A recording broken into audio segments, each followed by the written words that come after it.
I walked around the front of the building where there was a payphone attached.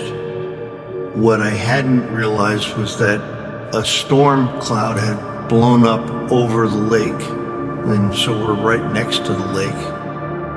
So I walk over and I'm gonna call my mom, and I put in the code on the phone and I'm trying to get her on the payphone, and I heard a huge crack. And this big flash of light came out of the phone and hit me right in the face and just threw me back like a rag doll. I fully expected that when you died, something would happen to tell you. You know, bells, whistles, who knows what. But there wasn't. It was just a very natural progression of I was in this state, this second, and the next second I was someplace else. I went from being in a physical form to being in a spiritual form.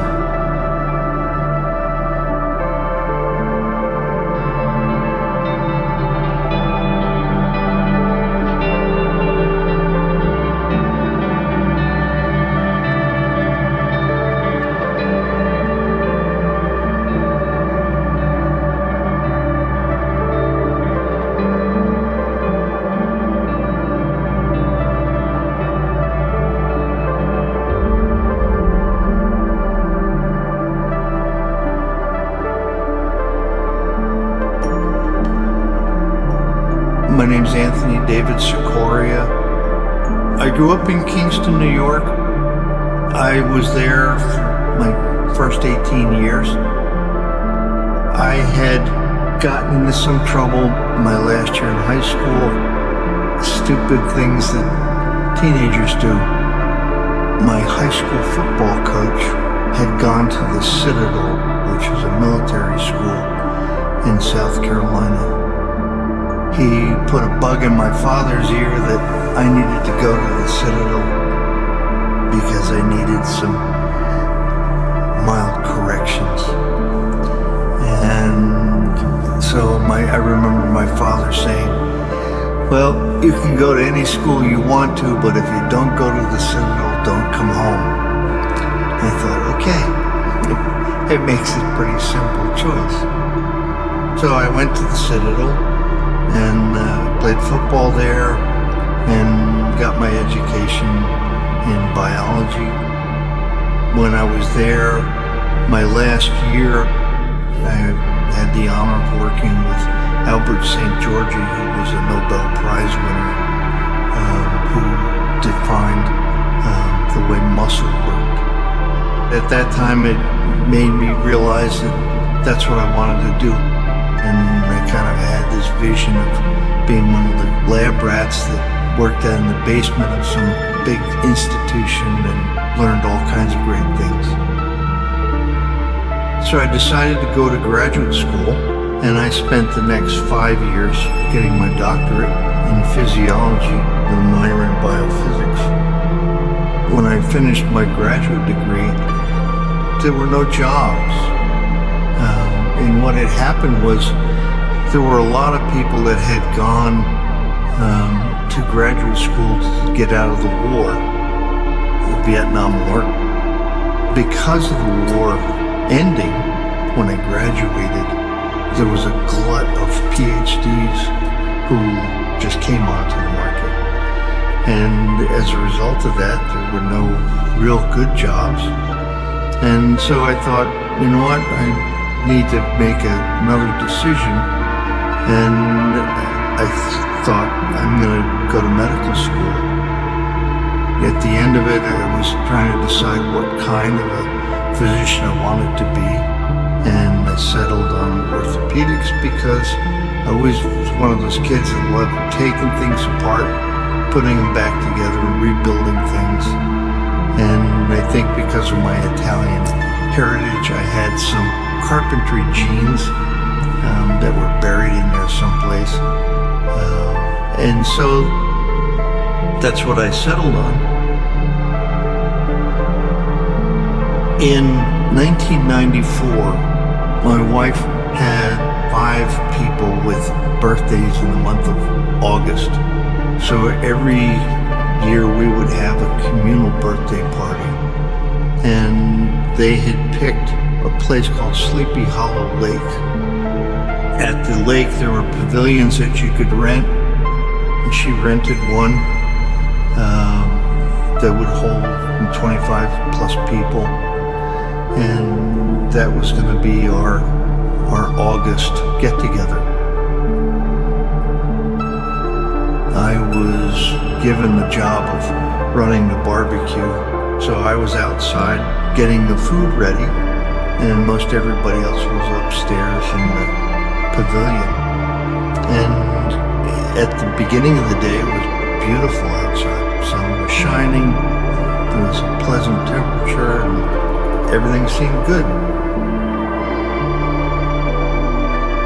At some point, I had decided I should call my mom to check on her because she was not going to be there.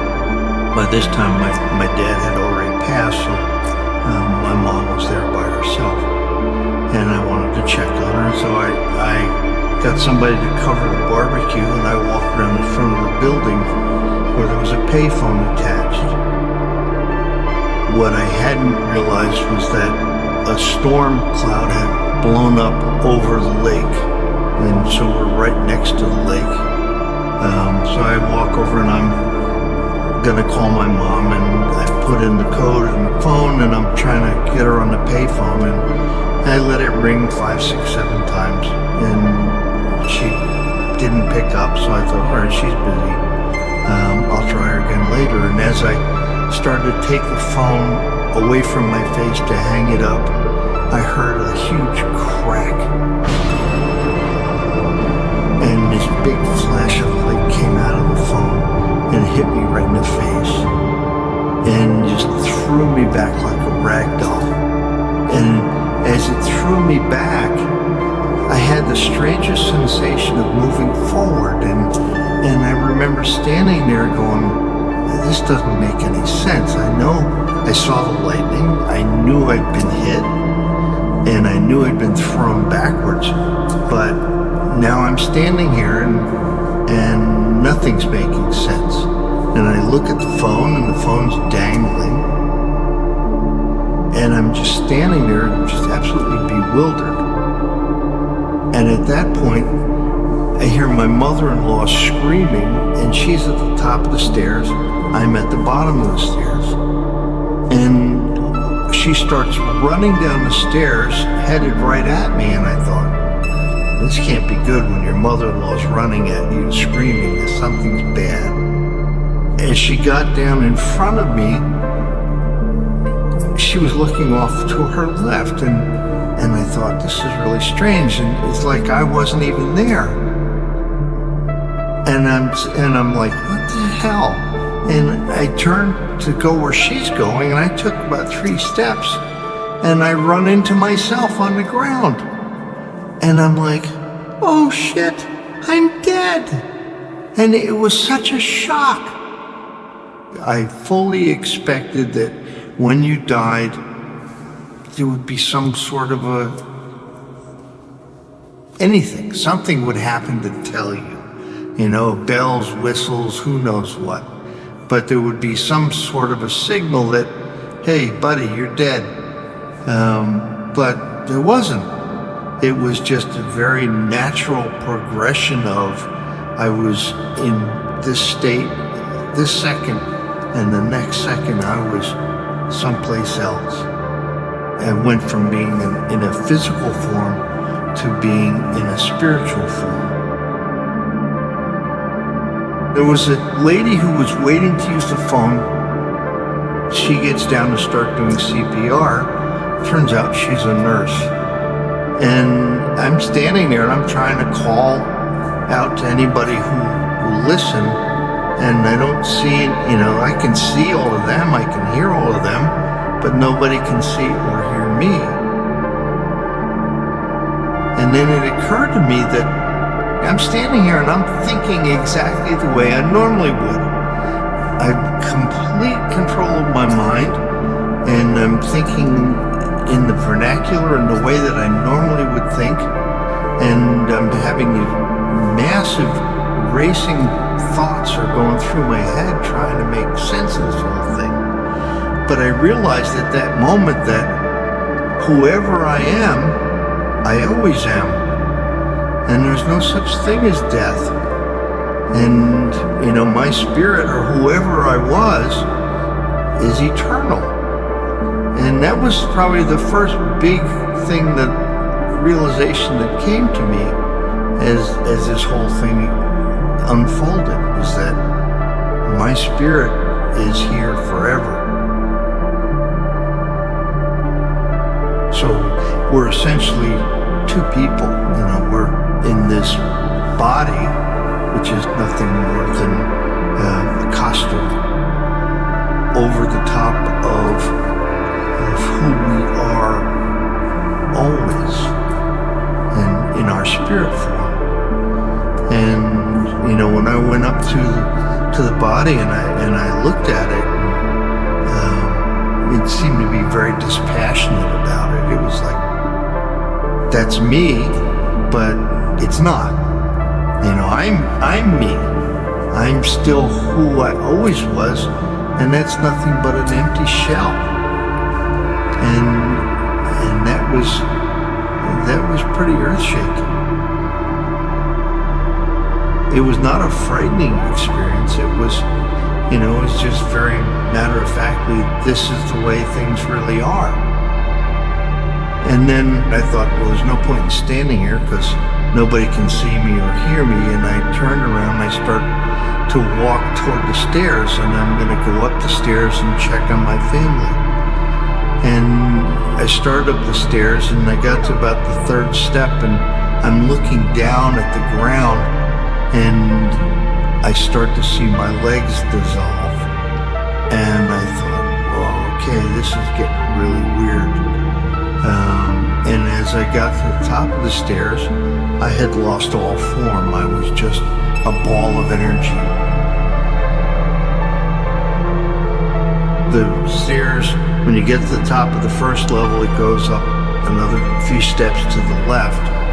And I didn't bother with that. I had no form. I just went through the wall. And when I came out on the other side of the wall, I came out right over the top of my wife, who was sitting painting children's faces. And I remember taking a picture in my head of who was there, what kids were there, how the furniture was arranged, and what order the kids were standing in. And that became an important issue later on when we were comparing notes, and I was able to say all of these things that verified the fact that, yeah, I did see it, and I was there. I continued going through that room, and when I got out of the room, I went through the roof, and that's when things really got interesting. It was like I had suddenly fallen into a river of pure, positive energy. There was a bluish-white light that this energy emanated from. If you can imagine an energy that's completely composed of love and peace, there were no other emotions, no other senses that I had except that. And it was just earth-shaking to feel that much love and peace coming from this source. And it came to me that this must be the God energy. This is what makes everything. And I thought, this is the greatest thing that could ever happen to somebody, to have this realization and to have this feeling. And that's the only time I've ever experienced anything like that in my whole life. At that point, I realized that I was going someplace. started to see the collage of high points and low points in my life. It was just, there wasn't a lot of explanation or thought. It was just, there's pictures of different things in my life. High points, low points, trauma, whatever it was. And at that point, I was just kind of settling into flowing in the stream. I didn't know where it was going, where it was taking me, but it was exciting. It was almost, it was an ecstasy. It was such a wonderful feeling. And then all of a sudden, it's like somebody flipped a switch. Suddenly I was in pain. And I was back in my body, calling out loud in my head to whoever would listen that, please don't make me do this. I don't want to go back. And I had 3 kids and a wife, and I loved my life. But there was no comparison to what I was experiencing outside my body. I was like, please don't make me do this. I was really angry. I wanted to stay where I was, because it went from absolute bliss to absolute pain. I mean, where this thing hit me in the face and where it came out my foot looked like 2 hot pokers. But I realized that, it's not my choice. And so the lady who was doing CPR had stopped, and she was kneeling next to me. And it took several minutes before I was conscious to be able to open my eyes. And when I opened my eyes, everything was really out of focus. And I wanted to say something to thank her, and unfortunately what came out was, I'm a doctor, it's okay. Like, what a stupid thing to say. And so I realized at that point that, okay, you're not thinking very clearly, just shut up and just wait this out. Of course, everybody starts running over, and they call an ambulance and they call the police. And I thought, I don't want to go sit in the emergency room for 4 to 6 hours to have somebody tell me I'm alive.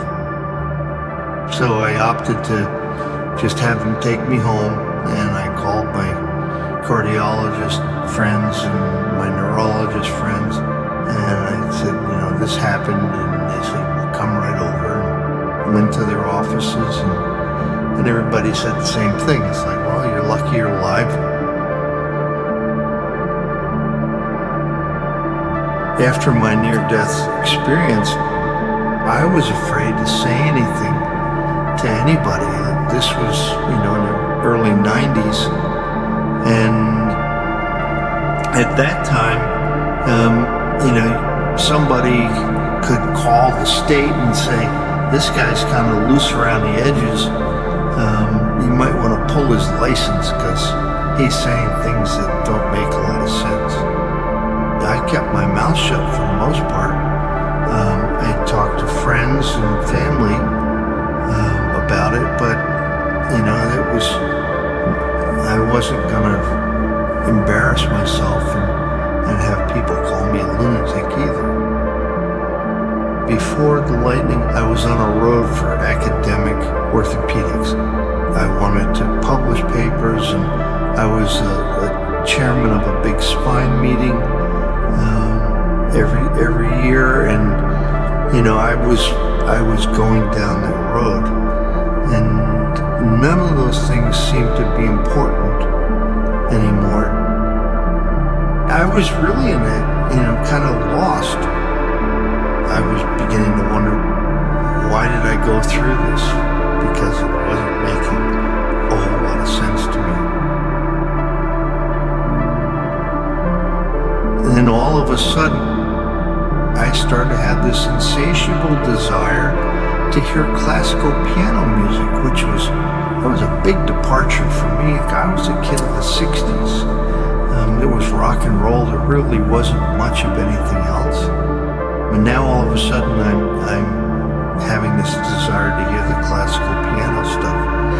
And it was such a strong feeling that I drove to Albany because it was the closest place that would have classical piano CDs. I remember when I went in there, this CD of Vladimir Ashkenazy playing his favorite Chopin just jumped off the shelf into my hand. And I thought, okay, this obviously is something I'm supposed to have. And so I bought the CD and I started listening to it, and I was absolutely captivated. I could not stop listening. And I listened to it all day long. And then very shortly after that, I realized that it was not going to be enough to be able to listen to this music. I needed to learn how to play it. And that was a big problem since I didn't have a piano and I didn't know how to play. So, I was like, okay, well, now what do I do?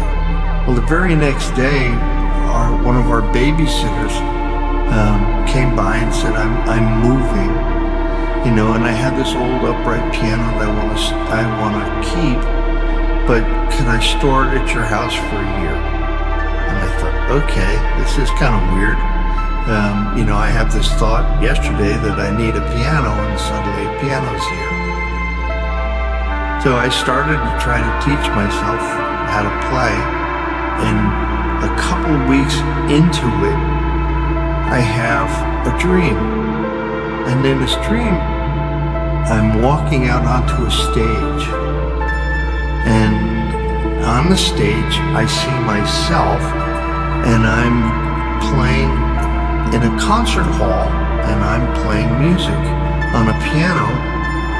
And as I'm walking toward myself, I come to the realization that this is not somebody else's music, this is mine. The music had a loud ending, and it woke me up out of a sound sleep. And I remember sitting up on the edge of the bed, and I looked at the time. It was 3:15 in the morning, and I thought, well, let me go out to this piano. And I started trying to plunk out different notes of things that I heard, but I had no idea how to write music, and I had no idea how to play it either. So I said, to hell with this, and I went back to bed. But from that moment on, whenever I went to the piano, the music from the dream would start to play. And it would play all the time. And if I ignored it, it would start to play when I didn't want it to. I was trying to concentrate on surgery. I was trying to do something else. It was that powerful inside of me that, it was like, okay, this is much more than I understand that it is. And the next day I went out and I had to find a program to teach how to write music. And there was a program called Sibelius, which is essentially writing music for dummies. And I was able to take that program and would start to write the music from the dream. And I spent the next 7 months, every single free minute I had. And I really went off the deep end with the music. I literally got up at 4:30 and I would practice till 6:30 when I had to go to work, and then I would do my 12 or 14 hours, and when I came home, it was time to put kids to bed, and then as soon as they were in bed, I was back at the piano, and I was there till 1 o'clock. I was absolutely possessed by the music and the piano, and nothing else was important.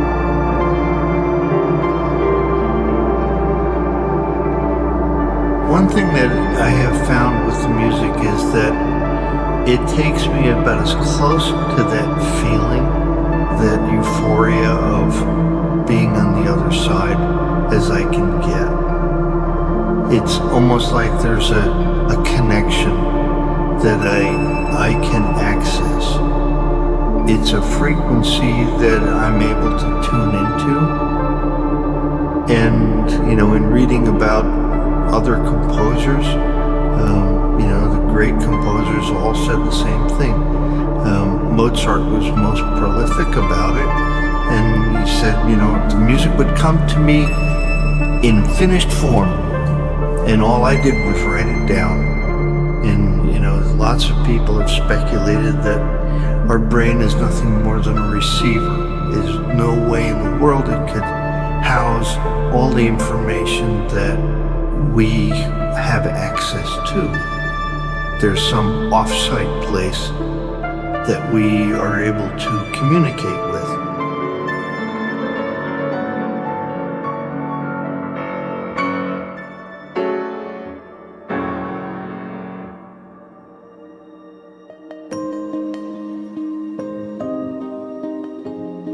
Life exists after death. We're in this form for a certain period of time, and then we leave this form and we become something else. So it's just a continuum of existence. You keep going through this process. You reincarnate as something else or someone else. Your spirit continues, and you go through an evolution of learning and phases of healing and understanding of what you experienced in this present life and what you're going to work on in the next one. I mean, that's what we're here for. We're here to learn and to experience and to evolve spiritually into a higher being than what we are now. The way I look at it is everybody can go back to the source, but you have to earn your way back. And you do that by going through proving grounds, if you will. You experientially develop. There's two polarities. There's positive and negative. And moving along a positive polarity is service to others, as opposed to the negative, which is service to self. And if you can think along the line of service to others in your daily life, then that gives you a more of an advantage to grow spiritually and ultimately find your way home, rejoin with the source from whence everything came. This was the greatest thing that I've ever experienced in my life. I was given an opportunity to see what happens after death. Death is not to be feared. It's just a changing form. You still exist as whoever you are, and always will be. Before the lightning experience, I was very grounded in science in terms of, what is reality. And now I completely understand that there's much more to our existence than we have any idea of. If everybody could experience that before they die, they would have a whole different perspective on life and what we're doing here. And it would change everything.